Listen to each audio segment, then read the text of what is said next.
surface, ensures water repellence, and also that you don't lose those calories that are being collected in the foot area.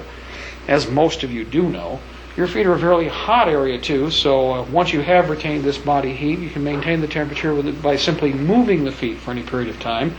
Both systems will work, and again, there's a veritable army, forgive the pun, of boots that are available for any of you soldiers or militiamen that are out there. You get to choose, but remember, if your feet go, so goes the rest of the body when the time comes, and I will refer to the Revolutionary War, bloody footprints in the snow. There was a reason. They didn't have enough boots, and they didn't have proper protection from the environment that they were working in.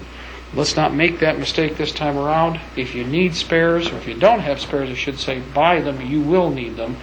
There is not going to be a cobbler just around the corner or a Kmart down the road when the time comes.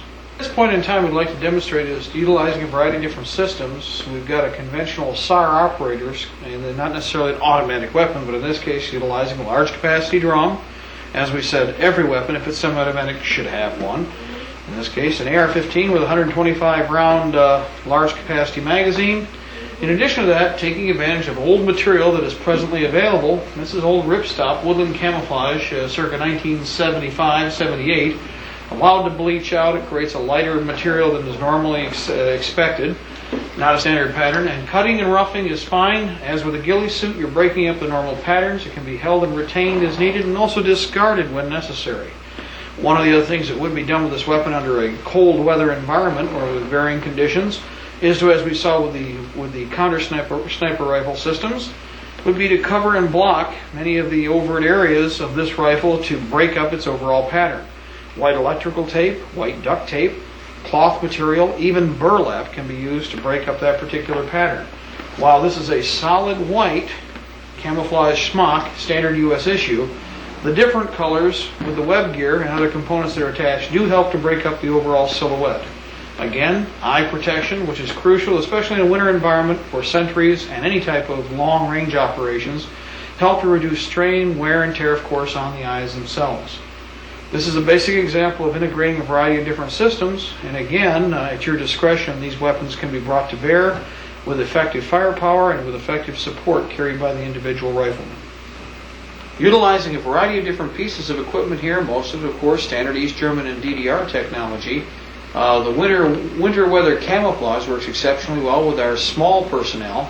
From extra small to small will fit anywhere from young, middle-aged children to, of course, young teens, middle teens, women, female personnel, and a lot of other individuals that normally cannot be outfitted. The equipment is very economically priced, as we've said before, and in this case, utilizing a short action carbine, bolt action, and adapting the standard first aid pouches and other technology. What we have is a light infantryman's kit, very economical. You might notice also that the glove liners are a commercial pattern that are done in a model color scheme of both yellow and green. This is an excellent camouflage configuration. Headgear in this case is a German helmet liner. Now, the U.S. and German helmet liners are, of course, a cold weather item and are much sought after nowadays by not only militia enthusiasts, but many other people across the country. They're in vogue again.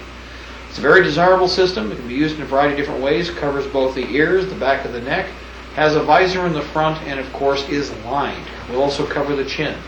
Standard scarf configuration can be discarded as needed to ventilate, but remember again, for many people, they're going to be dealing with sentry operations. And so, with this configuration is again a very economical, very desirable package that will keep your person in the field for an extended period of time without a great deal of muss or complication. Again, depending on the weapon, the web gear would be adapted accordingly. In this case, the 6.5 millimeter bolt action is again a light-duty reservist weapon, still more than effective at doing exactly what it did 100 years ago or less, putting a hole in targets at approximately 300 to 400 yards effectively and efficiently.